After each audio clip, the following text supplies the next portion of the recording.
Zel Boy Army, welcome to another spicy one on the channel. In this one today, we are looking at 5 reasons you keep losing on FIFA 22.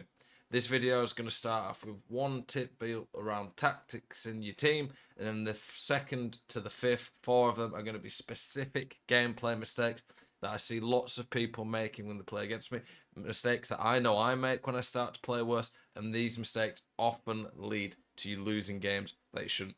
Watch this video to get tips that are going to help you start winning more games, not losing as many in champs, rivals. This video is going to be perfect for that. The first one we're going to look at is one that every FIFA I see so many people make the mistake with when I do coaching sessions with people, when I talk to people on my stream. They just don't seem to have a clue about it or haven't even thought about it. It is having a game plan. So for me, I know every minute of every game, depending on how the game's going, what the score of the game is, what I want to be doing. So here in my custom tactics, I have 4 tactics set. I have an ultra defensive one that I know if they're pressing me late on and I'm struggling to see out the game, I will go to this tactic. I always know at any point when I want to go to that. It'll pretty much be from 65, 70 minutes onwards if I'm winning and they press me. If they're not pressing me, but it's a bit tight, I might go to my defensive one. My defensive and attacking are my default ones I'll spend most of the game playing in. I prefer playing in the 4-4-2 press after possession loss one. It's a bit more aggressive, but it's the way I want to play on this FIFA. Even with the 75 depth in it, you're not really going to be pushed up that high in general. It's just the way depth works in this game. And then I obviously have my ultra attacking one as well, the one that I will spend or I will play in when I'm chasing a game. If I'm chasing a game late on, my opponent just wants to keep the ball, playing very defensive, and I'm struggling to get the ball off them, and they're trying to see out the game, I will go to this, and it's very hard for them to play against. Simply put, you would rather, in my opinion, Siri's talking. I don't know why Siri keeps talking on that phone. In my opinion, you'd much rather lose a game by 5 goals than end up and give it a go and potentially come back into the game than lose a game by a goal without changing it. So often I see people when I'm doing coach sessions or just when I'm playing people, that even when they're 2 or 3 goals down, they're playing the exact same way. Or so many people throw away wins because they don't have a way of seeing out a game. You have to change how you play in certain situations, just like in real football. It's not just the tactics either. It might be how you play the game. You might need to start keeping the ball a little bit more. I'm not saying play like a rat, but you just need to be able to adapt on the fly. Another part of your game plan is have impact subs. I actually don't have any properly set up on this team yet because I've only been playing with this team this week. But for champs, playoffs, things like that, you need them because the game goes to extra time. Having good impact subs makes a big difference. I've got specific videos built around my custom tactics where I go in depth about each tactic and video about super subs. Check those out. But having a game plan, knowing how to adapt on the fly, knowing what you will be doing at any minute of any game based on the game situation, score, will make a big difference. So the first one, have a game plan, know what you're going to do. That's going to help you a lot. In a lot of the clips I show, there might be multiple mistakes someone's making. Obviously, in a video that says 5 mistakes that mean you keep losing on FIFA 22 or 5 mistakes you keep doing it, there's going to be probably hundreds of potential mistakes that people make. No one's perfect, and there's going to be lots of mistakes we always make. But this video is dedicated to ones that I see consistently that people make that are very easy to rectify and can quickly change a game. The second one is about getting frustrated and doing stupid stuff that is just going to take away from your game. So watch here. I score a goal here. The opponent should close this down. They don't. That's a mistake in itself, giving up the finesse on this game. But that's a bit harder to change your game to do. You just need to press a bit more, be a bit more aggressive. But that's not the one we're looking at here. Watch what happens here. They get kickoff. They run straight from the kickoff and give the ball back. At that point, it's one of these as well. With kickoffs, I think kickoffs give you a boost, a better chance of scoring straight away. I think it's a lot easier to score from kickoffs. So when you get a kickoff, if you give the ball straight away, that's really bad. Early on in this game as well, when we scored, this was 2v2, they didn't go straight for goal from kickoff. but they've got frustrated, got a bit pissed off at the game, started forcing things, rushing things, getting annoyed, and played differently.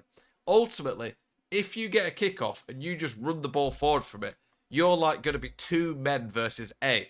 You're only going to be able to score like that against people that you should be beating anyway. Against anyone at a pretty good level, you are not going to be able to just run the ball from kickoff and score. It's just not possible. I will never in the elite division score a goal by just taking it from kickoff and running at someone. It just can't happen. Don't get too frustrated. Don't start doing stupid things. And that is honestly just a very simple one. From kickoff, go backwards, build it up, let the kickoff juices get flowing, take your time, make the most of your kickoff. It's a very simple one, but I see so many people just run straight from kickoff. It never works. They give the ball back, and they give up a good chance to score a goal. The third mistake, the thing we're going to talk about and look at here, is giving the ball away and then diving in, leaving big gaps, and not getting in shape again. One of the biggest mistakes I see people consistently do is once they give the ball away, they get desperate to win it back really quick, and they end up giving stupid goals away. For the most part, when I'm playing well, I'm very good defensively, very hard to break down, and do not concede often, quite often getting clean sheets. In this game here, you can see it's 4-4. I'd conceded a couple of goals in this game that were very unfortunate. I think I was starting to get frustrated and started to slip into bad habits. As we said in the last clip, it's very easy to do that. And it's one of the biggest things on FIFA that is a challenge is the mentality, the mindset behind it, which I'll probably do a separate video about. But in this clip here, the goal I end up conceding is very unlucky right at the end. And it'd be very easy. I'll show you the goal, actually. Let's let you guys watch it first. So I give the ball away here. I dive in here, leave some gaps. And then from there, the opponent counter-attacks. Here, I move the keeper and cover the pass. He does it, lands back to him, and I end up conceding. It would be very easy for me to look back at this clip and just think, well, I've read it. I've moved the keeper. It's hit me, landed back, giving him an open net. And yes, the end bit was very unfortunate. My opponent does not deserve a goal from that because he's messed up the chance at the end. But you can only control what you do. And what I did before the goal that led to it was what, if I had not done it, I could have stopped the goal. So let's watch back. I give the ball away a bit cheaply. Not the end of the world giving the ball away around here. At the end of the day, you have to try and dribble. You're not perfect. You're going to give the ball away sometimes in attack. But what I should do now should be set up shape and not let him counter-attack easy. But what I do, I switch to Zidane. I cover here, whereas in reality, I should be moving Zidane there to cover there. So that's the first mistake. I hate when this software does this. I get Marquinhos. I should be going there. I should be marking around here. But I dive in trying to win the ball. I switch there. Why is the software doing this one? I get there. Maldini, I should be going there. But I just dive in. And at this point, I also think this guy could be offside, by the way. But at that point, it's too late. I've dove in 3 or 4 times. I get unlucky there. It shouldn't land back. It does. But I concede. But then 1 diving in, 2 diving in, 3 diving in, 4 diving in. It is really poor by me. And if just one of those men I'd brought back, not dove in, not been an idiot, I would not have gotten fortunate at the end and conceded this goal. These goals tend to happen because of prior mistakes. It is very rare you will ever concede a goal on FIFA because you did nothing wrong. You will probably have done something wrong by giving the ball away or pulling a man out of position. If you play perfect, you might concede the occasional lucky goal still, but you will win every game of FIFA. Here, I never defend like that normally, but I got frustrated, let the game get the better of me, and conceded a stupid goal that I normally wouldn't. Fourth mistake we're going to look at is forcing passes that aren't there and in general pass accuracy.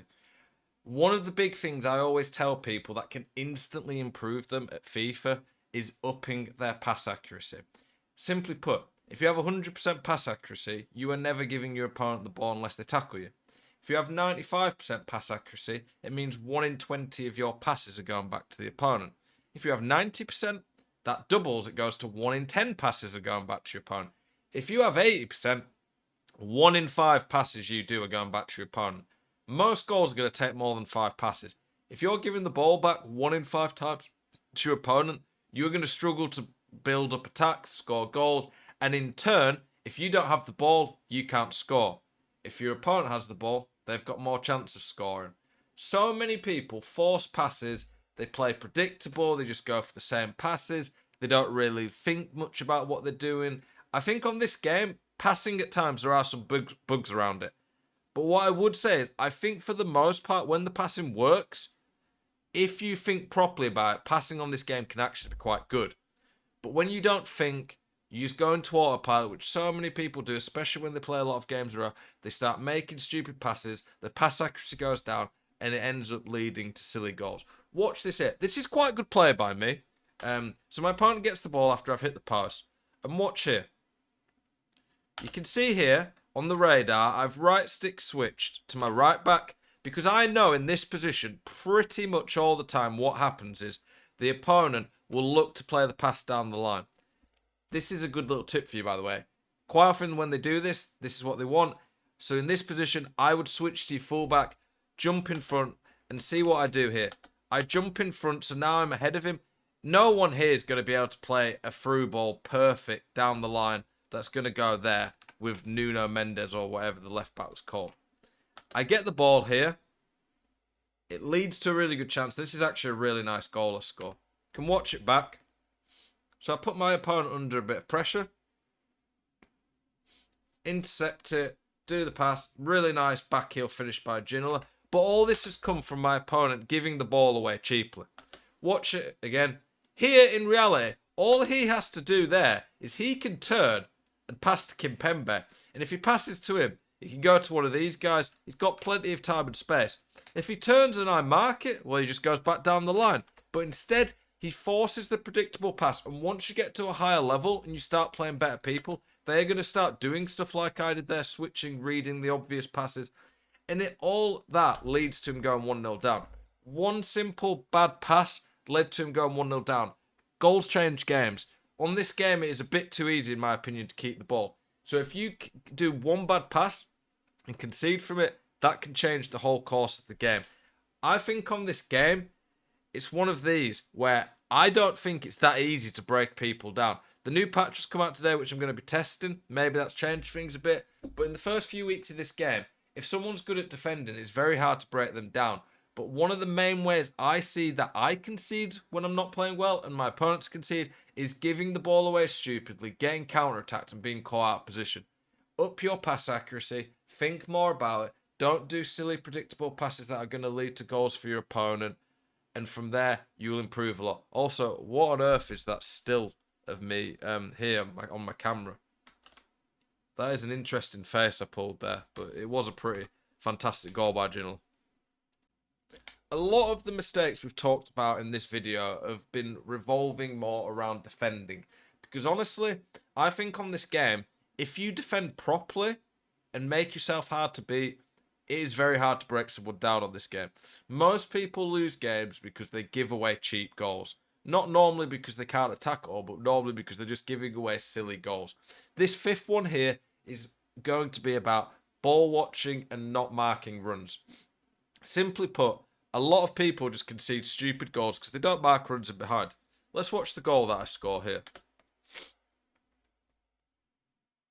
So here, I do a trick with Ginola, catch him out here, easy through ball, and then from there, Cruyff does the rest. This has all come from my opponent getting sucked into the ball. You can see every switch that he does is to try and put pressure on the ball. There now, Cruyff's making this run into this gap here.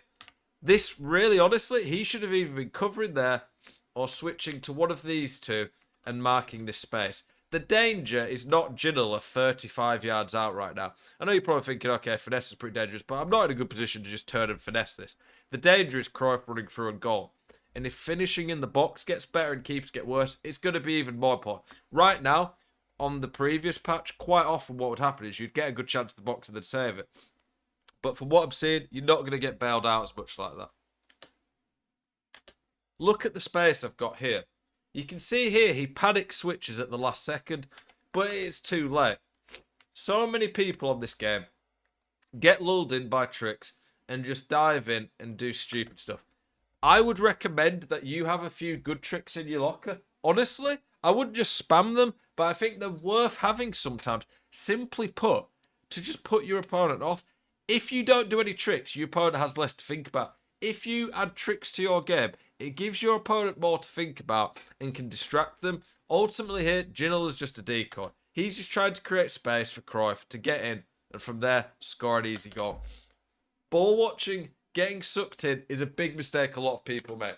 At a high level, you will not get as many easy goals. Stop ball watching. Mark the most dangerous thing. That is a general tip I'd give for defending anyway. Mark the most dangerous thing at all times. And quite often that's the through ball in behind. You'll be a lot harder to beat. For the next, we might do a part 2 on 5 reasons you keep losing on FIFA 22. Maybe focus more around, I guess, attacking side of things. But hopefully this video has helped you. Hopefully some of these tips are going to be able to help change your game. I appreciate you guys watching this video. As always, thank you for your support and keep it spicy.